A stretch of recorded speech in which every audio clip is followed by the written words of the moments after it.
안녕하세요. 사연에 빠지다의 DJ 민영입니다. 오늘도 두 가지 사연 준비되어 있으니 끝까지 함께 해주시고요. 구독과 좋아요 버튼도 눌러주세요.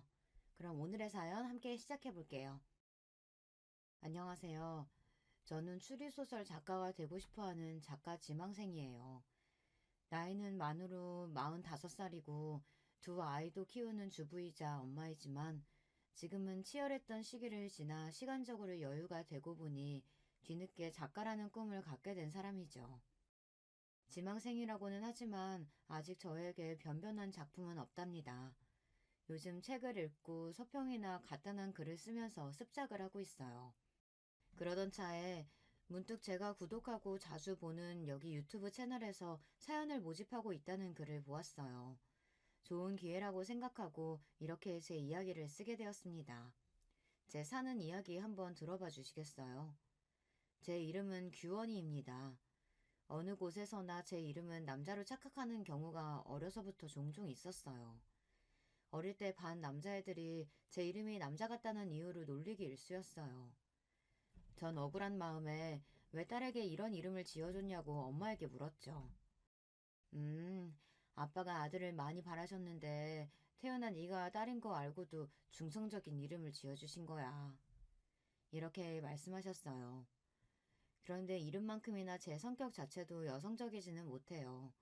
아주 이성적이고 감정을 자제하는 면이 우리 아버지를 많이 닮았다는 말씀을 많이 듣고 자랐죠. 제 생각에도 전 다른 여자들보다 감정을 자제하고 이치에 맞는 행동을 추구하는 점이 좀 남다르다 싶어요. 달달한 연애 드라마보다는 반전과 복수가 살아있는 드라마나 소설이 제 취향이고요. 그래서인지 어릴 때부터 저의 장래 희망은 검사였습니다. 나쁜 놈들을 법으로 처단하는 검사는 너무 냉철하고 지적으로 보여 제 꿈이었어요. 우리 아버지는 사회학과 대학 교수셨는데요. 어린 저에게 판검사가 딱 어울린다면서 제 꿈을 지지해 주셨습니다. 아버지는 완벽주의적 성격을 가진 분이셨어요. 우리 집은 이런 아버지 때문에 늘 먼지 하나 없이 반질반질하고 청결한 상태를 유지했고, 전 어디서나 사람들 앞에서 항상 예의 있고 반듯한 모습으로 있어야 했어요. 학교 성적은 당시의 학창시절만큼이나 탑을 유지해야 한다고 강요하셨어요. 그리고 실수를 조금이라도 하면 자식이라거나 어린 나이라고 해도 용납해 주시지 않았어요. 아버지가 강의 자료나 책을 집필하시는 일을 전 국민학교 때부터 도와드렸는데요. 사실 10살 남짓한 아이가 글을 쓰다가 오타를 쓸 수도 있잖아요. 하지만 아버지는 심한 때는 손바닥 맴매를 할 정도로 엄하게 혼내셨습니다. 그런 환경에서 자라서인지 저는 늘 학교에서는 모범생이었고 아버지만큼이나 완벽주의 성격을 닮아갔습니다. 아마도 아버지와 저로 인해 가장 고통받는 분은 엄마가 아니셨을까 싶어요. 우리 엄마는 동화 작가셨어요. 엄마는 감성이 풍부하셨고 자식인 저를 늘 따스하게 감싸주며 사랑을 표현해주시는 분이셨죠. 그런데 냉정한 성격에 감정 표현에 무뚝뚝한 남편에다 딸까지. 내 팔자가 그렇지. 상전을 2명이나 모시고 살아요, 내가. 사람이니까 이 정도 실수할 수 있는 거지. 그거 좀 실수하면 부녀가 다 파르르 하니 원. 아주 찔러도 피 한 방울 안 나올 사람들이라니까. 엄마는 이렇게 한탄하고는 하셨어요. 하지만 전 엄마가 아주 좋았어요. 제가 속을 다 드러내고 겪었던 일이나 감정도 다 털어놓고 말할 수 있는 사람은 바로 우리 엄마였거든요. 엄마도 하나뿐인 딸이 유일한 대화 상대라고 하시면서 우리 둘은 친구처럼 모든 이야기를 하는 베스트 프렌드예요. 엄격하고 차가운 아버지라고 해도 두 분이 사랑해서 저를 낳으셨잖아요. 자식인 제가 볼 때는 우리 아버지와 엄마는 남녀의 부부관계라기보단 동료에 가까워 보였거든요. 자식인 제가 부모님의 부부관계가 정확히 어떤 관계인지는 잘 모르겠어요. 그래도 이혼이나 별거한 적 없이 70이 다 된 지금까지 별탈 없이 잘 살고 계신 것 보면 그저 평탄하게 가정을 잘 유지하고 사셨다고 말씀드릴 수 있죠. 저는 평범하고 공부를 곧잘 하며 학창시절을 보낸 뒤 중앙대학교 법학과에 진학하게 되었습니다.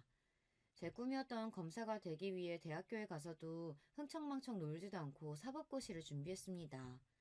그렇게 대학생활 4년에 휴학까지 3년까지 꼬박 7년을 준비했건만 제 노력에도 저는 번번이 낙방했습니다. 1차 시험 합격 후 같은 해, 그리고 그 다음 해에 치른 2차 시험에 떨어지기를 2번, 그렇게 두 번째 2차 시험에 낙방 소식을 들은 12월의 겨울날, 쏟아지는 한방눈을 맞으면서 저는 인생 처음으로 깊은 좌절감을 느끼게 되었습니다. 사람이 아무리 노력해도 안 되는 일이라는 게 있구나. 다시 1차 시험부터 사시 준비를 시작할 엄두가 나지 않는다. 이제는 그만둘 때가 됐나 보다. 그 길로 사시를 포기하기로 정하고 집에서 부모님께 말씀드렸어요. 난 우리 규원이가 얼마나 노력했는지 잘 알고 있어. 스스로 할 만큼 하다가 끝내는 마음 먹었다는 건 시작하는 것보다 어렵단다. 그동안 정말 수고했다. 앞으로 더 재미있고 좋은 일 찾아보자. 이렇게 제 얼굴을 쓰다듬으며 격려해 주시는 엄마와 달리 우리 아버지는 결과는 아쉽지만 수고했구나. 한마디를 하시고 서재에 들어가셔서 그날 저녁밥도 거르셨습니다. 아마 저만큼이나 아빠는 제 꿈에 거는 기대가 크셨고 그만큼 실망을 하셨을 거예요. 오랜 꿈을 접고 나서 대학교도 졸업한 마당에 무엇을 해야 하나 특별히 할 일을 잡지 못하고 시간을 보내고 있었어요. 그러다 보니 제 나이가 어느덧 28, 홍기에 들어서자 아버지는 제 신랑감으로 점찍어 온 남자가 있다고 했습니다. 그는 아버지의 휘문교교 동창으로 절친한 친구분의 둘째 아들로 중견기업에 다니고 있는 능력 있는 인재라고 아버지는 소개하셨어요. 결혼하지 않고 살 생각은 해보지 않았고 사귀는 남자나 마음에 담아둔 남자도 없었기 때문에 굳이 아버지의 제안, 아니 강요를 거절할 이유는 없었습니다.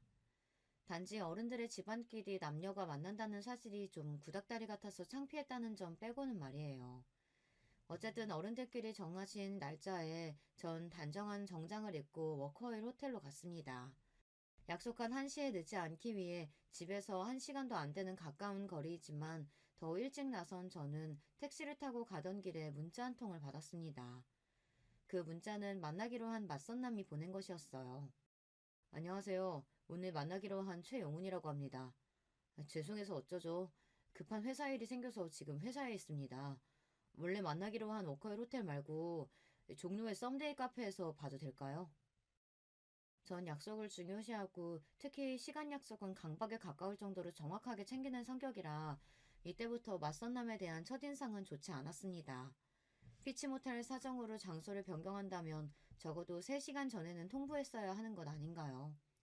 불쾌한 마음을 참고 행선지를 종로로 바꿔서 갔습니다. 카페에 가보니 맞선남은 이미 와서 저를 기다리고 있었어요. 저를 보자마자 자리에서 일어나서 허리를 굽혀 꾸벅 인사를 했습니다. 여기까지 오시게 해서 이거 초면에 실례가 많았네요. 최영훈이라고 합니다. 저희 아버지 친구분의 따님이시라고 좋은 이야기 많이 들었습니다. 네, 만나서 반갑습니다. 저도 말씀 많이 들었어요.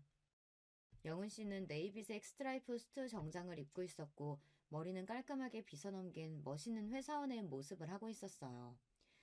외모가 수려하다거나 매력이 넘쳐 흘러서 설렐 정도는 아니었지만 편안하고 인간적인 호감이 생기기에 충분한 사람으로 보였죠. 제 생각에 영훈 씨도 저를 보는 눈빛이 반짝인다거나 설레이는 느낌은 아니었던 것 같습니다. 그렇게 생각하면 여자로서 기분이 나빠야 하는데 저는 별로 아무렇지 않았습니다. 왜냐면 그 남자와 제가 애정이 샘솟아서 사랑으로 결혼하는 건 아니잖아요. 쇳덩이처럼 쉽게 뜨거워지고 쉽게 차가워지는 그런 사랑도 제 스타일이 아닙니다. 남편은 저와 대화하면서 점점 제 이야기에 귀를 기울였어요. 아마 그 사람도 별 기대 없이 나왔는데 제가 파트너감으로 나쁘지 않았다는 계산을 했던 것 같아요. 저는 설립한 지 60년이 넘은 식품 제조회사 만나기업에 다니고 있습니다. 나이는 32이고요. 올해 막 과장으로 승진했습니다. 아, 초고속 승진이시네요. 32의 나이에 과장이면 빠른 편 아닌가요? 네, 입사 동기들 중 가장 빠르죠. 하지만 저는 여기에 만족하지 않습니다. 우리 아버지는 같은 기업에서 상무까지 지내시고 은퇴하셨지만요. 전 반드시 CEO 대표까지 달고 말 거예요. 이렇게 말하는 영은 씨의 말에서 강한 야망을 엿볼 수 있었어요. 남자가 그 정도 배포를 갖고 어떤 큰일을 할 수 있다면 제 남편감으로 괜찮겠다고 생각했죠. 하지만 더불어서 왠지 그는 서툴고 치밀하지는 못한 성격이라고 생각했습니다. 자신의 능력을 과시한다며 이야기하는 회사에서의 무용담을 잘 들어보면 짜임새가 좀 부족했고 거짓이 아닐까 싶은 부분들이 보였어요. 규원 씨는 제가 만나본 여자분들과 좀 다르게 느껴지네요. 뭐랄까, 아주 차분하고 사람을 꿰뚫어보는 듯한 카리스마가 있어요. 나중에 아이들 교육 잘하는 좋은 엄마 되실 것 같아요. 영은 씨와 만난 자리에서 우리는 서로 인간적인 호감을 느꼈고 그 이상의 불꽃 튀는 이성 간의 사랑은 느끼지 못했습니다. 하지만 결혼하기로 이미 어른들끼리 마음을 먹고 만들어진 자리였고 내 감정과는 별개로 결혼은 진행되겠구나 하고 생각했습니다. 하지만 제 착각이었던 걸까요? 의외로 영호 씨는 그날도 그 다음날도 저에게 애프터 신청을 하지 않았습니다. 그렇게 여러 날이 지난 어느 날 아버지는 다음 주 주말에 상견례를 할 테니 준비하라고 말씀하시는 거예요. 아니 이런 법이 어디 있나요? 한 번 맞선 본 남자와 다음 약속이 상견례라니. 여러분은 이해가 되시나요? 아버지, 그 남자와 한 번 만났을 뿐이고 심지어 그 뒤로 애프터 신청도 없었고 우리 연락한 적도 없어요. 그런 사람과 바로 상견례라니 이건 납득이 안 되네요. 넌 그 남자가 싫으냐? 싫고 좋고의 말을 할 수 없을 정도로 모르는 사이예요. 모르는 사람과 어떻게 결혼 이야기를 하며 상견례를 할 수 있어요. 싫은 게 아니면 결혼해도 문제될 거 없지 않느냐? 너희들은 이미 결혼 예정하고 만난 것이니 상견례 한 뒤에 얼마든지 데이트하면 되는 일이고. 아버지의 말씀에 이상하게도 반박할 말이 없었습니다. 이럴 줄 알았으면 고시 공부하지 말고 연애라도 실컷 해볼 걸. 처음으로 후회가 되었어요. 그렇게 그 맞선 남과의 두 번째 만남이자 상견례를 하게 되었어요. 우리 아버지와 영은 씨 아버지는 처음 만나자마자 부둥켜 안고 반가워할 만큼 가까운 사이였어요. 과거에 한 약속대로 우리가 사돈을 맺게 된다면서 참 좋아하셨죠. 하지만 상견례 분위기는 마치 이상한 연극과 같았죠. 가장 친하고 이 분위기를 주도해야 할 결혼 당사자인 저와 영은 씨는 뻘쭘하게 앉아서 간간히 가벼운 이야기만 서로 나누었어요. 그날 잘 들어갔죠? 미안해요. 제가 연락을 드렸어야 했는데 요즘 회사 일이 너무 바빠서 말이죠. 괜찮습니다. 다 큰 성인인데 당연히 잘 귀가했죠. 아, 네. 그런데 취미는 어떻게 되세요? 독서요. 어쩐지 규현 씨 이미지가 지적이라서 그런 취미일 것 같았어요. 주로 어떤 책 읽으세요? 추리소설이나 범죄소설 좋아해요. 스티븐 킹이나 히가시노 게이고. 아세요? 이렇게 결혼할 당사자가 하는 대화라는 게 처음 만난 사람같이 낯선 거였어요. 헌데 서로 낯설어야 할 양쪽 아버님들은 야, 이 자식아 해가면서 너무 친밀하고 화기애애한 분위기였어요. 거기에 어머님들은 딱히 어찌할 바를 모르며 음식만 드시거나 어디 눈둘 데도 없이 불편해 하셨습니다. 특히 영훈 씨 어머님은 정말 이상한 반응을 보이셨어요. 일단 저를 처음 보시자마자 그분은 얼어붙어 계셨죠. 그리고 쭉 찢어진 눈으로 한참을 제 아래의 위를 살펴보시고는 기가 차했습니다.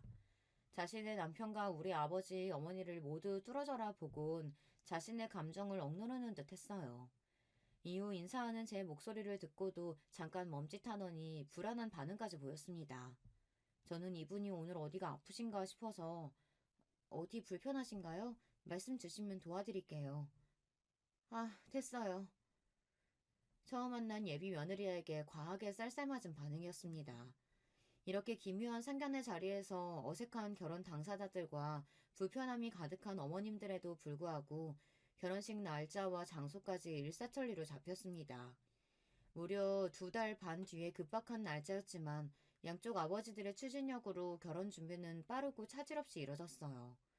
영훈 씨와 데이트 10번도 못 채우고 우린 결혼을 했습니다. 하지만 우리 엄마는 결혼식 전날 제 손을 잡고 걱정 가득한 얼굴로 말씀하셨어요. 규원아, 아무리 아버지가 무섭다고 억지로 결혼해선 안 돼. 10번도 안 만난 남자에게 네 인생 맡기는 것이 난 아무래도 걱정되는구나. 저도 이런 결혼이 있나 싶게 어이없긴 해도 그래도 엄마, 그 사람이 싫거나 밉진 않아요. 인간적인 호감도 있으니 잘 살아볼게요. 너무 걱정 마요. 아니, 영훈이보다도 그 집 엄마 말이다. 상견례 때 봤을 땐 인상이 너무 아니더라. 반응도 좀 이상했고 말이야. 가뜩이나 시댁에서 시모 자리는 중요한데 그때 너를 보는 눈빛하며 말투가 마치 원수 보듯 한 게 말이지. 내 딸을 그런 집에 보낸다는 게 난 너무 꺼림칙하다. 번갯불에 콩 구워 먹듯 한 결혼이었지만 엄마의 걱정과 달리 결혼 생활은 평온했습니다. 전 남편이 회사에 간 사이 오전에는 집안일을 해놓고 오후에는 도서관에 가서 남편이 부탁한 자료를 찾고 검토해서 요약까지 해놨어요. 그리고 제가 좋아하는 책을 보다 근처 카페에 들려서 음악을 들으며 커피 한 잔을 하고 집에 돌아옵니다. 남편의 저녁 준비를 하다가 남편이 집에 오면 같이 저녁을 먹고 하루의 이야기를 하다 같이 잠이 듭니다. 이런 전업주부 생활이 전 안 맞는 옷과 같을 줄 알았는데 의외로 재미있고 마음의 평온함을 주는 생활이라 잘 적응하면서 지내고 있었어요. 제가 이해심이 깊고 성격이 무던한 편이라 같이 지내기에 편안하고 회사 일에도 많은 도움을 주고 있다며 남편은 고마워했어요. 남편은 그동안 만난 여자들이 감정 기복이 크고 변덕스러웠는지 저 같은 여자는 처음 본다며 변변히 신기해했습니다. 어느 날 남편 회식 자리에서 후배분이 제게 연락을 했습니다. 최 과장님이 너무 많이 취해서 사모님이 모시러 와주셔야겠다고요. 차를 몰고 종로로 가보니 남편은 인사불성의 상태였고 저는 동료분의 도움으로 남편을 차에 태워 집으로 운전하는 중이었습니다. 남편은 잔뜩 취한 채로 제 손을 잡고 다른 여자의 이름을 부르기 시작했습니다. 소영아, 소영아 보고 싶다. 미안하다. 그 여자가 누구인지는 모르겠지만 짐작은 할 수 있었어요. 남편이 저와 선을 보기 전에 이야기를 얼핏 들었기 때문입니다. 남편은 소영이라는 여자와 군대 다녀와서부터 사귀었고 많이 사랑하는 사이였다고 해요. 결혼을 약속할 만큼. 하지만 부모님, 특히 아버지께서 소영 씨의 집안에 문제가 많다며 반대하셨다고 합니다. 그리고 정해놓은 혼처를 강요하며 억지로 맞선을 보게 했습니다. 그 맞선녀가 바로 저였고요. 저와 맞선 보러 나갈 때 처음에는 앙심을 품었다고 했습니다. 이 맞선 자리를 깽판치고 맞선녀에게 무례하고 불쾌하게 굴어서 아버지에게 반항하겠다고. 그런데 저를 보고 왠지 그럴 수 없었다고 합니다. 자신의 속을 꿰뚫어보는 듯한 제 까맣고 깊은 눈을 보면 왠지 순한 양이 되는 기분이라고요. 그리고 대화를 할수록 좋은 여자인 것 같은데 괜히 상처 주기 미안했다고 했어요. 하지만 자신의 마음이 정리되지 않았기 때문에 저에게 애프터 신청은 못했다고요. 저는 그렇게 깊은 연애를 해보지 않아 이런 질척이는 관계와 마음을 이해하기는 어려웠지만 남편은 자기 나름대로 속상하고 힘들었을 거예요. 하지만 술에 취해서 다른 여자의 이름을 부르는 건 얄미워서 옆구리를 콱 꼬집어주고 나서 집에 눕혔습니다. 다음날 잠에서 깬 남편이 나 어제 술 먹고 어디 부딪혔어? 옆구리가 너무 아프네. 했을 때 혼자 킥킥대고 웃었죠. 결혼 생활 1년 만에 첫 아들을 낳았고 1년 뒤에는 둘째 딸을 출산하고 연년생 아기들을 키우면서 저는 많이 바빠졌습니다. 나는 우리 엄마처럼 무한한 사랑을 베풀지는 못할 거라고 생각했는데 아이를 낳아 키워보니 의외로 전 모성애가 강한 여자임을 알게 되었어요. 자식이 먹는 것만 봐도 배부르다. 눈에 넣어도 아프지 않을 만큼 이쁘다. 이런 말이 그냥 하는 말이 아니라 정말 제 심정이 꼭 그랬습니다. 아이들이 하는 일이면 자잘못을 따지지 않고 그저 예쁘고 그저 봐주고 싶은 마음이 가득했으니까요. 냉철한 제가 이럴 줄은 정말 몰랐어요. 출산과 육아는 정말 놀라운 경험인 것 같아요. 그때부터 저의 인생은 아이들뿐이라고 해도 과언이 아니었습니다. 어차피 남편은 회사에서 성공하는 야망을 가진 남자로 평일에는 밤늦도록 회사에 있고 주말에는 윗사람들에게 잘 보이기 위해 그들을 따라 골프며 등산이며 다니느라 바빴습니다. 그리고 이 남자에게는 부성애 같은 것은 없어 보였어요. 우리 아이들과 잘 놀아주거나 교육에 관심을 갖지 않았거든요. 다른 집 여자들은 이런 얘기를 들으면 서운하겠다, 남편에게 바가지라도 긁어봐라 이렇게 이야기했지만 저는 아무렇지도 않았습니다. 이 남자가 가정적이고 애들을 살뜰히 챙길 만한 위인이 못 된다는 것을 임신 초기에 깨달았기 때문이에요. 제가 입덧이 심했던 임신 3개월 때의 일이 생각나네요. 저는 원래 식탐이 없고 평생 소식하던 사람인데 입덧 때는 갑자기 음식이 안 먹히다가 또 갑자기 음식을 한꺼번에 많이 먹는 이상한 경험을 했습니다. 여보, 일주일 동안 음식이 안 먹혀서 물밖에 못 먹었는데 갑자기 오늘 새벽부터 아구찜이 너무 먹고 싶어요. 퇴근할 때 회사 근처 단골집에서 포장해 줄 수 있어요? 남편이 회사에 있을 때 전화해서 이렇게 부탁했어요. 나 오늘 회식이라 안 되겠어. 회식 끝나면 거기 가게 문 닫을걸? 당신이 회식하는 중간에 나가서 포장해 오면 되지 않겠어요? 내가 먹고 싶다기보다는 뱃속에 아이가 먹고 싶은 것 같아요. 자기가 먹고 싶으면서 애기 핑계는. 그냥 참으면 안 돼? 아부쯤이 뭐라고. 모냥 빠지게 회식하는 남자가 중간에 나가서 마누라 걸 사가겠어? 남편은 이렇게 단칼에 거절하고선 그날도 술이 떡이 돼서 밤늦게 귀가했습니다. 남편은 원래 저나 애들을 잘 챙기지 않는 무심한 남자라는 걸 잘 알고 있고 어지간한 일에는 서운해하지도 않는 저였지만 이때는 임신한 때라 그런지 너무하다는 기억이 아직도 있어요. 남편은 그저 열심히 일하고 돈을 벌어오는 가장일 뿐 남편의 역할도 아버지의 역할도 잘 하지 못한 사람이었습니다. 그리고 사실 남편이 회사에서 일하는 성과의 절반은 제 몫이라고 생각합니다. 남편이 회사에서 CEO까지 오르겠다는 야망에 비해서 가진 능력은 부족한 사람이었어요. 머리를 잘 굴려서 전략을 갖고 계획적으로 일을 하지도 못했고 사람들을 카리스마 있게 통솔하는 능력도 없는 사람이니까요. 제가 생각했을 때 유일한 능력은 눈치가 빠르고 윗사람들에게 자신을 숙이고 아부를 잘한다는 것일까요? 물론 이것도 회사에서 성공하는 데에는 중요한 덕목입니다. 하지만 그 사람의 부족한 전력이나 사람들을 관리하는 부분은 전적으로 제 도움이 컸습니다. 덤벙거리는 성격 탓에 회사에 기일 내에 보고하고 제출해야 할 서류를 종종 잊는 일이 많았습니다. 신혼 때는 그런 남편의 심부름으로 자주 회사에 가야 했어요.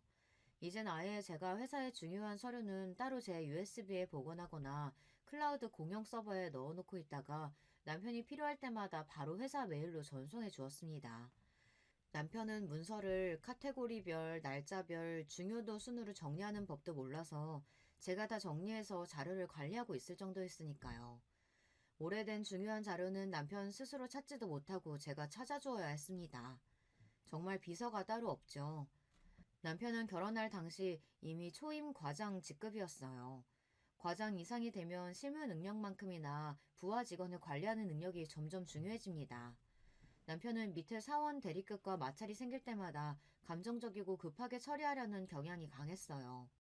그럴 때마다 제가 진정시키고 중재자로서 그들에게 이렇게 대하라고 조언을 해줬습니다. 막상 내 말대로 해보니 부하 직원들은 점차 남편에 대한 반감을 거두고 지시를 잘 듣게 되었습니다. 그리고 부서에서는 남편이 부하 직원들 통솔을 잘한다며 인사고과를 잘 받을 수 있었죠. 그래서 하루에도 여러 차례 전화를 걸어오는 남편은 저에게 회사에서 일어난 이런저런 이야기를 하며 저에게 조언을 구하고는 했어요. 제가 지인들과 모임 자리에 있을 때 이렇게 남편 전화를 받는 모습을 보고 어떤 엄마는 부러워했어요. 어머, 우리 남편은 회사에 있을 때 전화 한 통도 안 하는데 규원 씨 남편은 아내가 이렇게 보고 싶으신가 봐. 몇 번이나 전화를 하시네요. 규원 씨 정말 사랑하나 봐요. 이렇게 속모르는 말씀을 하셨어요. 저는 굳이 거기다가 대고 별다른 말 하지 않고 슬며시 웃을 뿐이었습니다. 사랑은커녕이요. 그냥 아무것도 할 줄 모르는 어린아이 가르치는 것일 뿐이죠. 그 이외에 신제품 개발 출시 등 회사에서 내리는 중요한 결정에도 제가 꼭 필요했습니다. 소비자의 기호나 선호도 등 마케팅 자료를 찾아서 분석한 뒤 남편에게 의견을 주면 제 말대로 회사에서 결정하고 발표했으니까요. 심지어 집에 와서 회사 기획안 가이드나 전략 방향 등은 제가 잡아주고는 했습니다. 이런 걸 보면 남편은 회사에서 얼굴 마담이고 실제로는 제가 일한 것과 다름없어요. 거의 저의 마리오네트 수준입니다. 다행히도 남편은 회사에서 승승장구할 수 있었어요.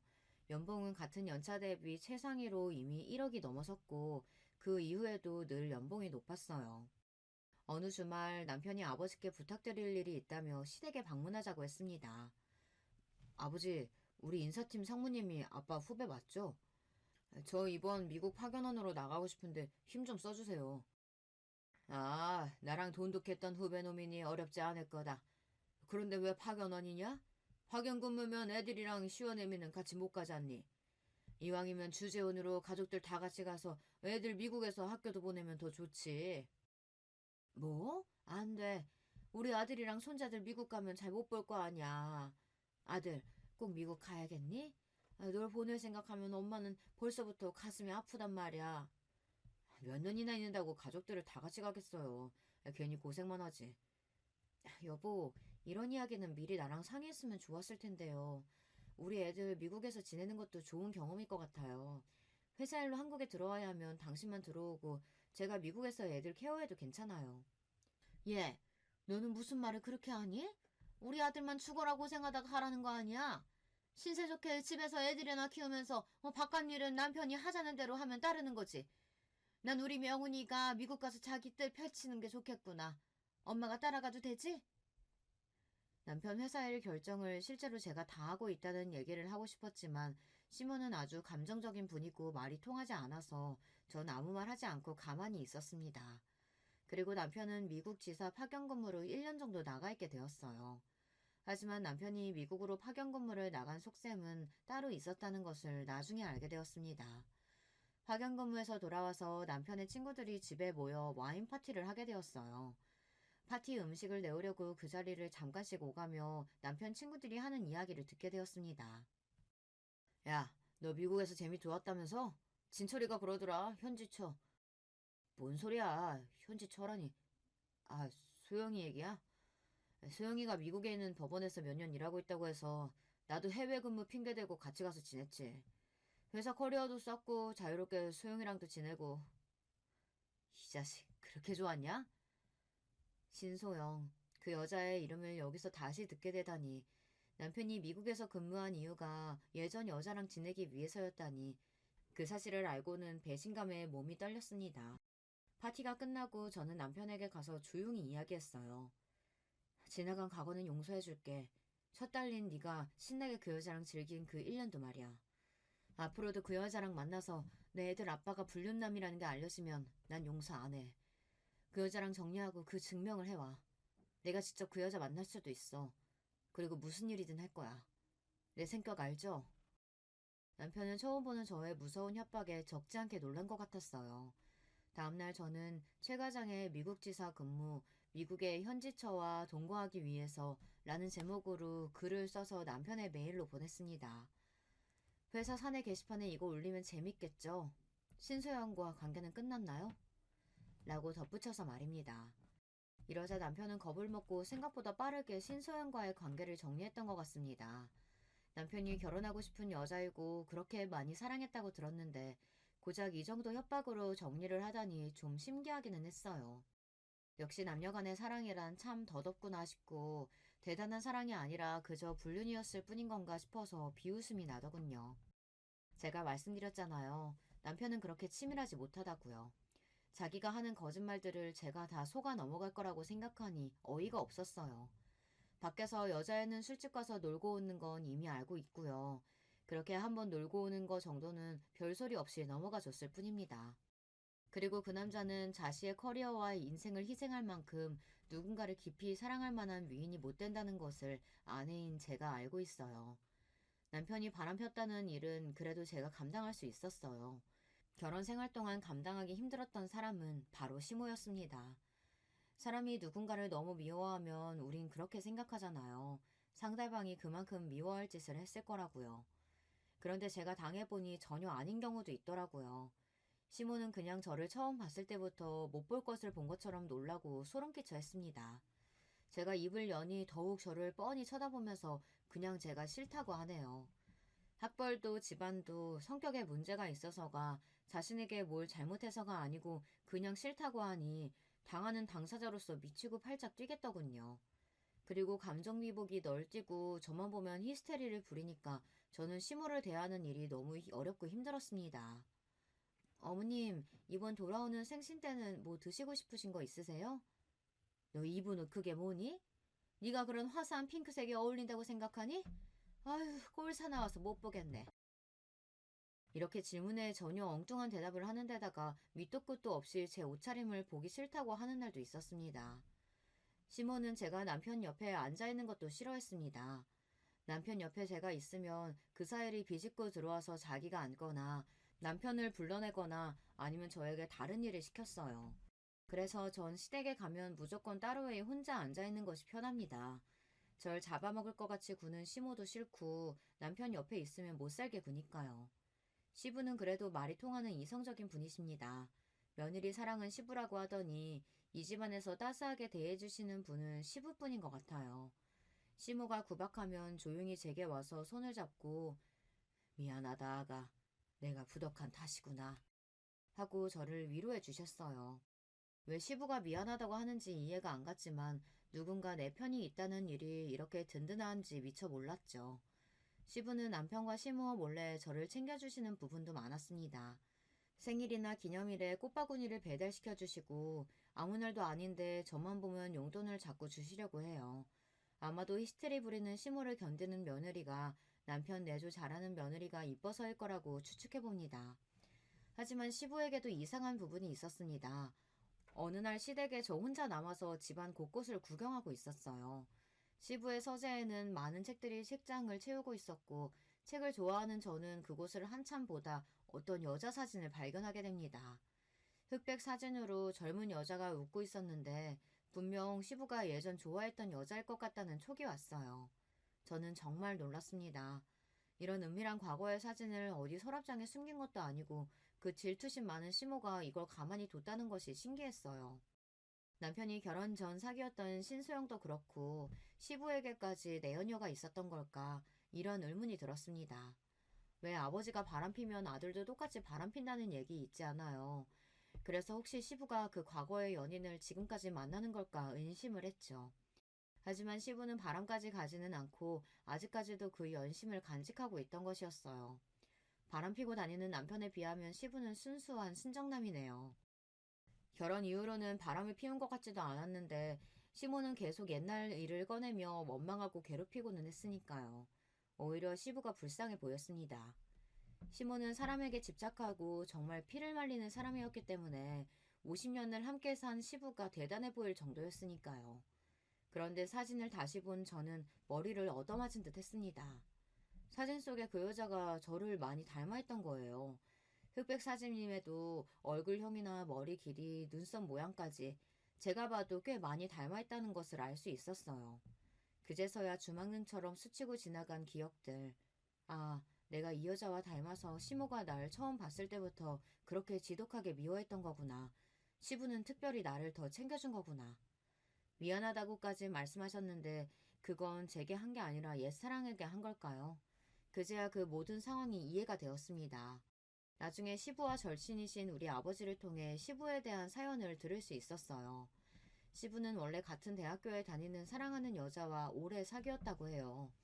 또 그 여자와 지금 시모는 같은 대학교의 같은 과 친구였으니 이 세 분은 삼각관계였던 거죠. 하지만 시부가 친구와 연애하는 그때부터 시모는 이미 마음속으로 몰래 시부를 좋아하고 있었다고 했습니다.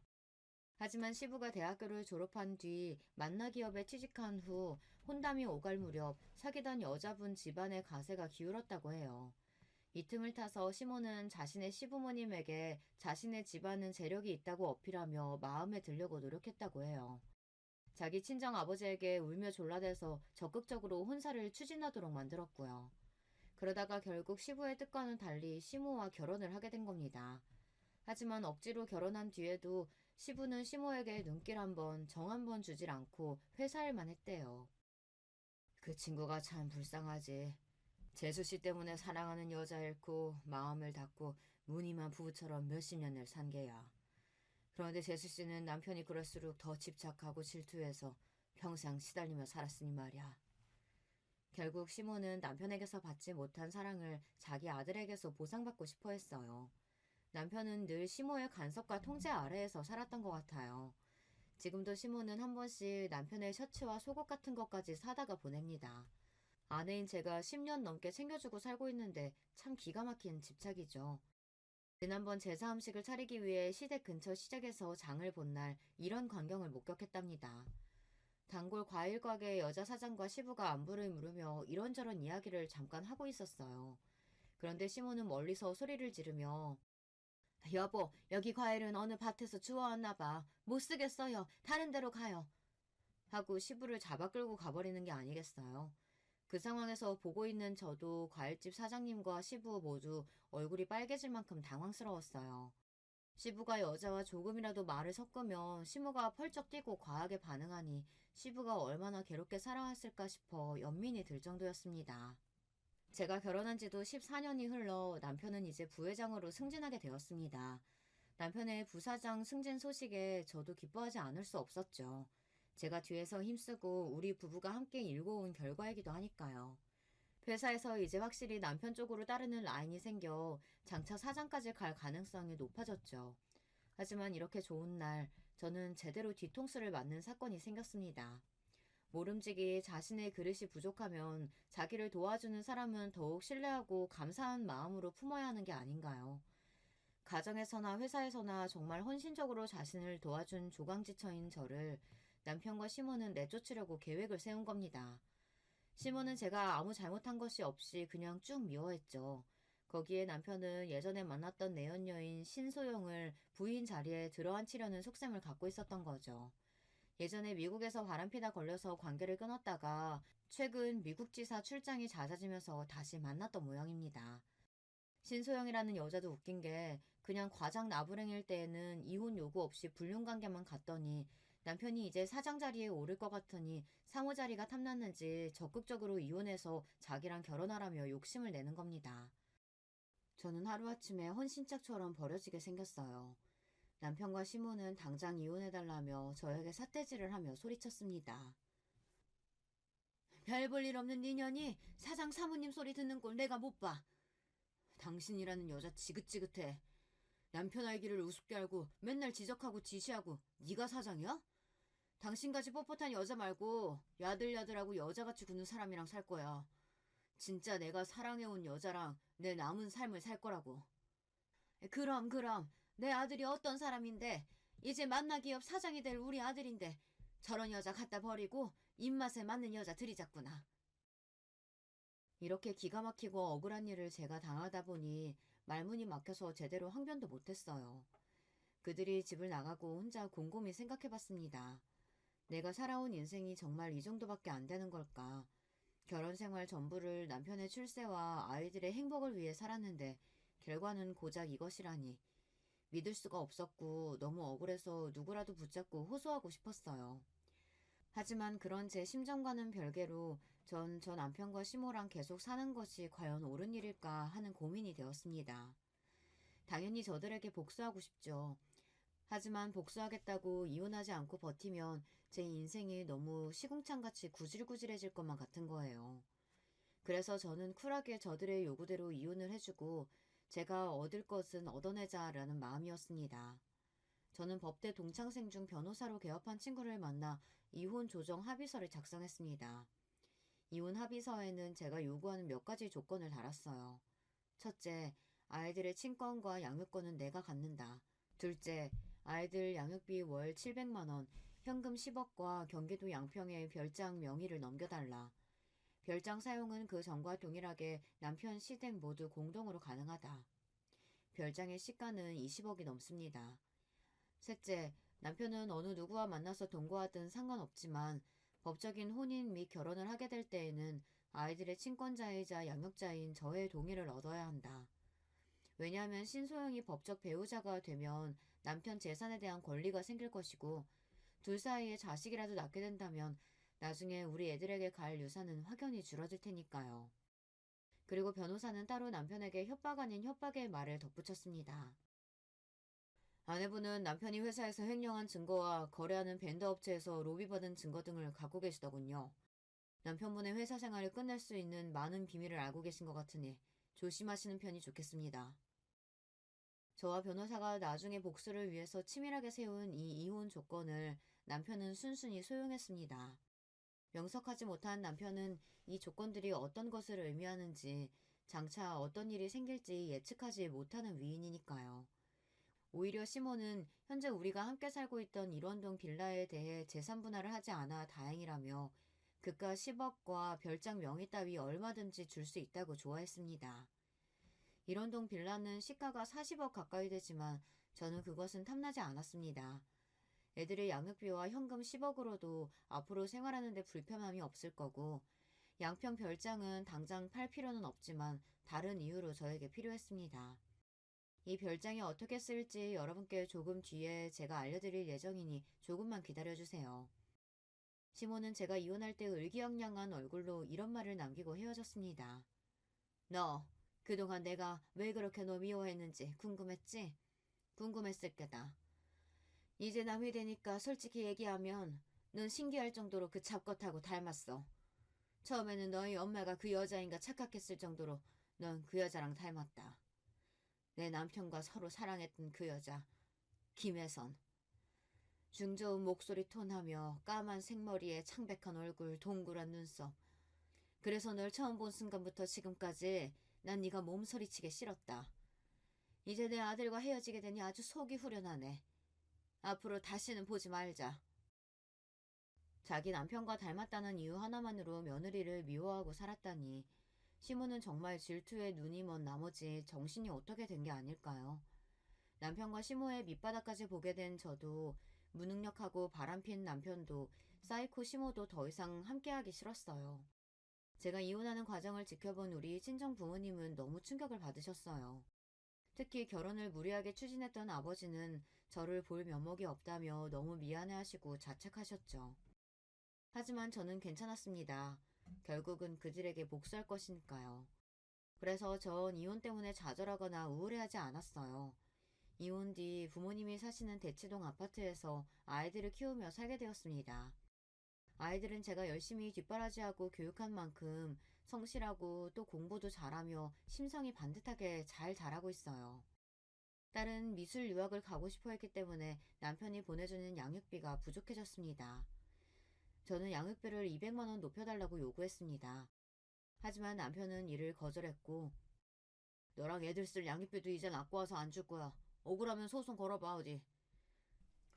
우리나라 법상 아무리 이혼합의 조건으로 양육비를 약속했더라도 안 보내면 어떻게 할 수단이 별로 없습니다.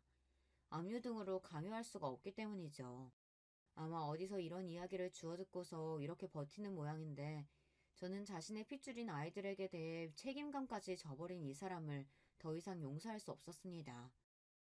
그리고 제가 갈고 있던 복수의 칼날을 이제 꺼내들기 시작합니다. 우선 남편의 회사 게시판에 익명의 제보글을 작성해서 올렸어요. 제목은 최 부사장의 도덕적 해이와 비리를 고발합니다. 포함된 내용은 남편이 회사에서 공금을 횡령한 내용이었습니다. 해외 출장 명목으로 개인적으로 여행하고 즐긴 회사 비용, 거래하는 벤더 업체에서 로비로 술자리 접대와 현금 및 금괴를 받았던 일들을 상세히 적었습니다. 그리고 사내 비서와 불륜한 일도 함께 제보했습니다. 남편은 저를 내쫓고 자기의 사랑이라던 신소영과 동거하면서도 회사에서는 비서와 놀아난 것입니다. 정말 말도 안 되게 저지른 사람입니다. 이것만으로 끝난다면 저의 진짜 복수가 아닐 거예요. 남편 회사의 사장님에게 익명으로 퀵 우편을 보냈습니다. 거기에는 우리 양평 별장에서 남편이 회사 임원들과 정부 관료들에게 로비로 접대하며 매춘부들과 놀았던 영상이 담긴 USB를 넣었습니다. 저는 사실 시댁의 양평 별장을 이용하면서 10년 전 몰래 CCTV를 설치해 여기에서 일어난 일들을 녹화하고 있었어요. CCTV를 달게 된 계기는 남편이 이 별장에서 내연녀를 데리고 와서 놀았던 것입니다. 나중에 증거나 협박 수단으로 쓰기 위해 달았던 것이 이렇게 지금 중요한 복수의 수단이 되었어요. 복수의 결과는 오래되지 않아 금방 나타났습니다. 남편은 제가 사장에게 CCTV를 보낸 그 다음날 바로 회사에서 잘렸거든요. 그리고 남편은 사내 게시판 제보로 자신의 파렴치하고 무능력함이 만천하에 퍼졌습니다. 회사에서 잘린 뒤 어느 기업에서도 남편을 써주지 않을 것이 명백했습니다. 남편과 시모는 사장 자리까지 생각했을 텐데 얼마나 실망하고 좌절했을까요? 제 복수는 하나 더 남았습니다. 제가 억울하게 쫓겨날 때 시부는 말도 안 되는 일이라며 저와 함께 슬퍼하고 원통해했습니다. 그리고 시부는 우리 친정아버지와 한잔하러 친정집에 들르실 때마다 늘 저에게 미안해하시고 따로 아이들 양육비를 챙겨주셨습니다. 술에 취해서 시부는 한 번씩 마음속 소망을 꺼내고는 하셨어요. 시모와의 황혼 이혼 말입니다. 제 복수로 남편이 회사에서 쫓겨난 과정의 일을 알게 된 시부는 이제 아내만이 아니라 아들에 대해서도 깊은 실망을 느끼시고 진지하게 이혼을 고민하셨습니다.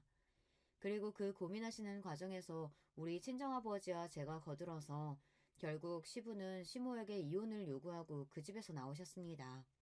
시부가 나오면서 시모는 자존심도 없는지 시부에게 매달려서 울고불고 난리였어요. 이제 와서 당신 왜 이래요? 우리가 함께 산 세월이 얼만데 제발 나 버리지 마세요. 난 그 50년 세월 동안 한순간도 당신을 마음에 담아둔 적이 없다는 거 당신도 알지 않소? 우리 앞으로 살 날이 얼마나 남았다고. 이제 각자 편하게 삽시다. 난 당신과 1분 1초도 함께 살 수가 없어. 아, 당신 이러는 게 결국 김혜선, 그년한테 가는 거야? 당신이 아직까지 그 여자 마음에 품고 있는 거 내가 모를 줄 알아? 미친 소리 그만해. 그 여자는 죽은 지 10년도 더 됐어. 젊은 시절 사랑했던 일 하나 때문에 당신은 결혼 내내 나를 괴롭혔다고. 미저리같이 정신병자인 당신과 내 남은 하루도 함께 살고 싶지 않아. 그리고 시부는 매정하게 시모를 내치고 집을 나가버렸습니다. 남편은 회사에서 쫓겨나와 직업도 구하지 못하고 내연녀 신소영에게 버림받은 채 매일 술을 마시고 백수로 살고 있습니다. 술에 잔뜩 취해서 애들이랑 저에게 전화를 하고 있지만 우리 가족을 버리고 인생을 망가뜨린 남편의 술주정 따위는 들어줄 마음이 없어 차단하고 있습니다. 아무리 반성하고 후회하며 돌아온다고 해도 당연히 우리의 가족으로 받아들일 마음은 조금도 없고요. 시모는 시부에게 버림받은 뒤 반쯤 실성한 채로 다니던 교회나 모임도 안 나가며 집에서만 지내고 있다고 합니다. 저의 복수극은 이렇게 끝이 났습니다.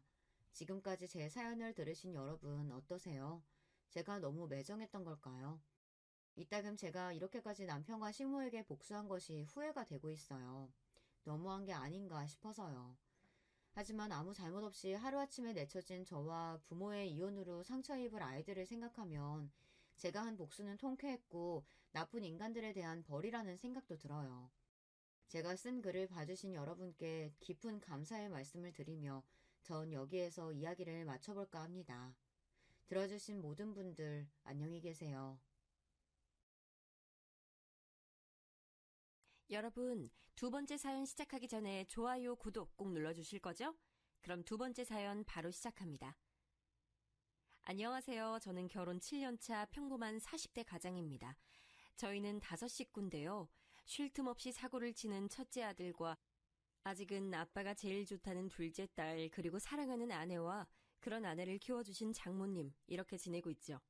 장모님께서 저희와 함께 지내게 되신 것은 최근입니다. 정말 말도 안 되는 일이 저희 가족에게 있었거든요. 저는 한창 사춘기를 겪어야 했던 중2 때 부모님을 교통사고로 잃었습니다.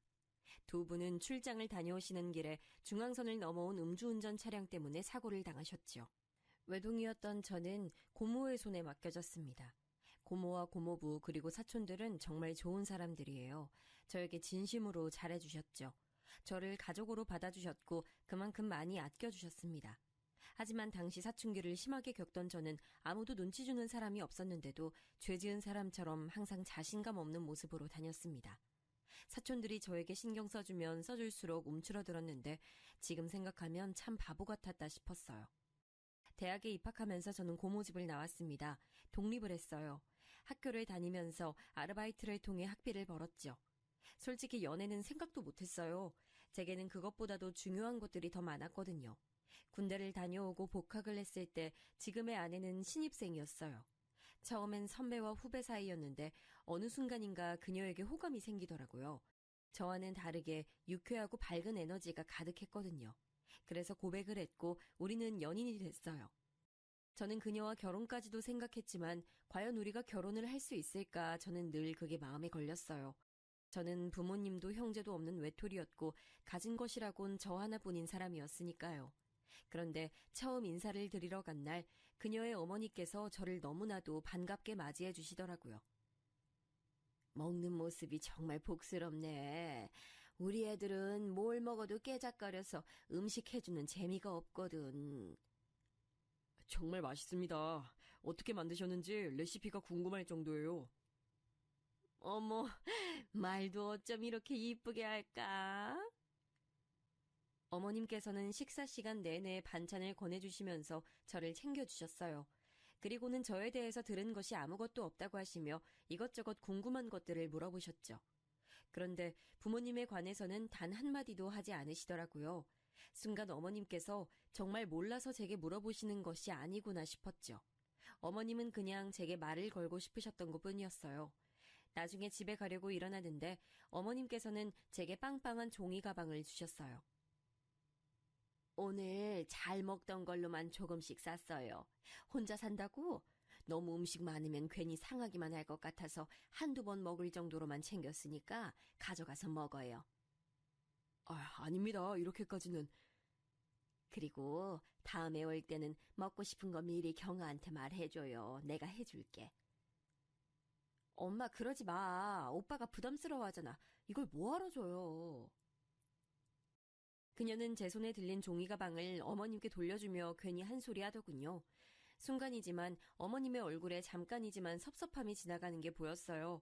찰나였지만 어릴 때부터 가족 표정을 살피는 습관이 남아있던 제 눈엔 너무 잘 보였죠. 아닙니다. 감사하게 받겠습니다. 오빠, 엄마가 괜히 그러시는 거야. 굳이 신경 쓰지 않아도 돼. 나 주셨는데 왜 네가 그래. 가져갈 거야. 어머님은 제 말에 활짝 웃으시면서 제 손을 꼭 잡아주셨어요. 그러면서 천천히 토닥이시며 말씀하셨죠. 다음엔 우리말 편하게 해요. 어머니라고 불러주면 더 좋고. 네, 어머니. 제 대답이 마음에 드셨는지 어머님께서는 저를 꼭 안아주시면서 반찬 떨어지면 꼭 놀라오라고 하셨죠. 그렇게 예비 처가를 나서면서 저는 손에 담긴 어머님의 마음이 너무나도 감사하면서 행복했어요. 찾아뵙기 이전에는 제 상황에 괜히 마음이 무거웠는데 말이죠. 그 뒤로 저는 몇 번이고 그녀의 집에 초대를 받았어요. 어머님께서는 제 생일이나 저희 부모님 기일에도 저를 집으로 불러주셨죠. 독립하고 난 이후 그렇게 즐거웠던 생일은 처음이었던 것 같았어요. 부모님께서 살아계실 때처럼 제가 좋아하는 음식들이 가득한 밥상에서 준비된 케이크에 나이만큼 초를 꼽고는 불을 붙였죠. 고모 집에서 있을 때도 생일은 챙겨주셨지만 가족끼리 케이크 촛불은 생각도 안 했거든요. 이건 사위가 아니라 아들이네, 아들. 그러니까 이러다 우리 자리 뺏기겠어. 엄마, 어떻게 우리 다 오빠를 더 좋아하는 것 같아. 몰랐니? 너희 백을 데리고 와봐라. 내가 봤구나. 와, 말이 심하네. 어떻게 그래, 엄마? 예비 처남은 식탁에 자기가 좋아하는 음식이 하나도 없다고 우는 척을 하면서 투덜거렸어요. 그 모습에 자리에 앉은 사람들은 모두 다 빵 터지고 말았죠. 그렇게 저희는 가족들의 축복을 받으면서 결혼식을 올렸어요. 아내는 분가를 원했지만 저는 꼭 어머님을 모시고 살고 싶었어요. 회사도 가깝기도 했지만 어머님과 함께 지내고 싶었거든요. 아내는 처가살이 시키고 싶지 않다고 강력하게 말했지만 저는 전혀 그런 생각이 들지 않았기에 아내를 설득했어요. 하지만 아내보다도 더 큰 벽은 어머님이셨어요. 아이고, 무슨 소리야. 이서방이 왜 여기 들어와서 살아. 됐어. 신혼인데 둘이서 알콩달콩 재밌게 살아봐야지. 애도 가져야 하고. 어머님, 저 눈치 주실 거예요? 막 처가살이 시키실 거예요? 내가? 내가 우리 사위한테? 그럴 리가. 보고만 있어도 아까운데 무슨 그런 말을. 그런데 왜 자꾸 오지 말라고 하세요? 어머님께서는 끝까지 반대를 하시더라고요. 그래서 저희는 마침 처가가 있는 아파트 같은 라인에 빈집이 있기에 그곳을 신혼집으로 정했죠. 아내는 이게 무슨 경우냐고 한참을 웃었지만 그래도 싫은 눈치는 아니었어요. 어머님께서도 그렇게까지 하는 거냐고 웃기만 하셨죠. 신혼여행을 다녀오고 나서 저희는 각자의 생활을 시작했어요.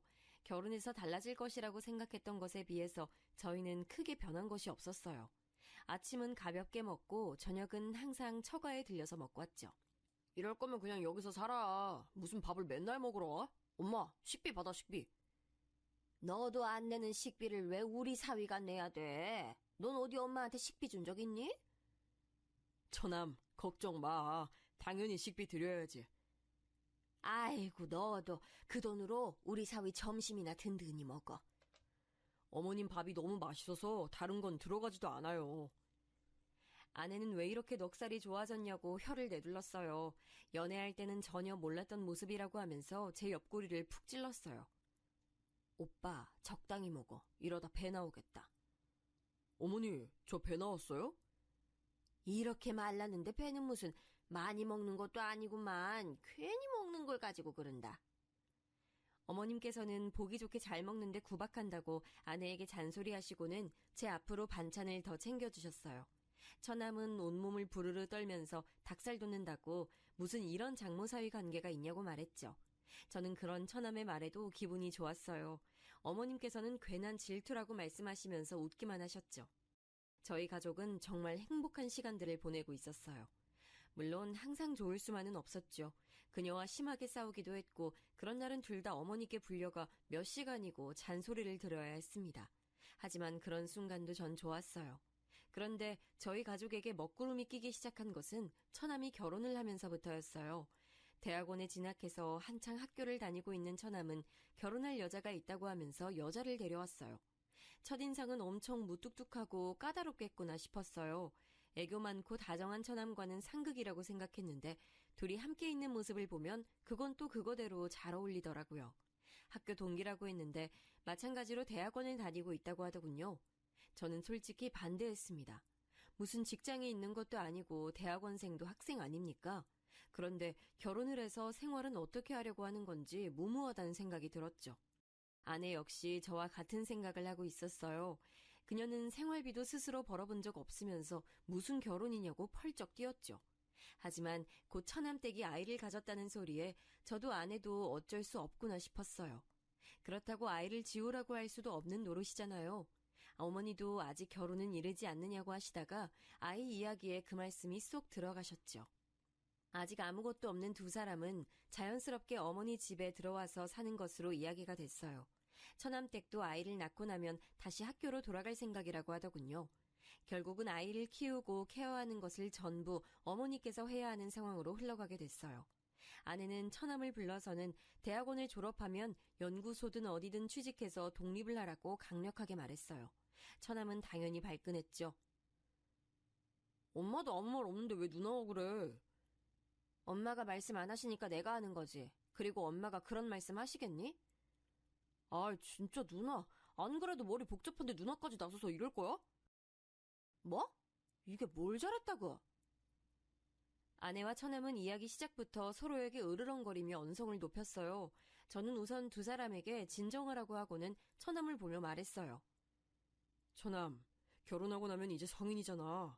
아이가 태어나는 일은 좋은 일이지만 아무리 그래도 처남도 처남댁도 그렇게 학교로 가면 아이를 키우는 일은 전적으로 다 어머니가 챙기셔야 하는데 어머니 연세도 생각해야지. 그건 저도 알죠. 그만큼 저희도 신경 쓸게요. 설마 엄마한테 애 맡기고 나 몰라라 그렇게 할 리가 있겠어요? 그리고 말이 나왔으니 하는 건데요. 매형도 맨날 우리 집 와서 밥 먹잖아요. 그거랑 뭐가 달라요?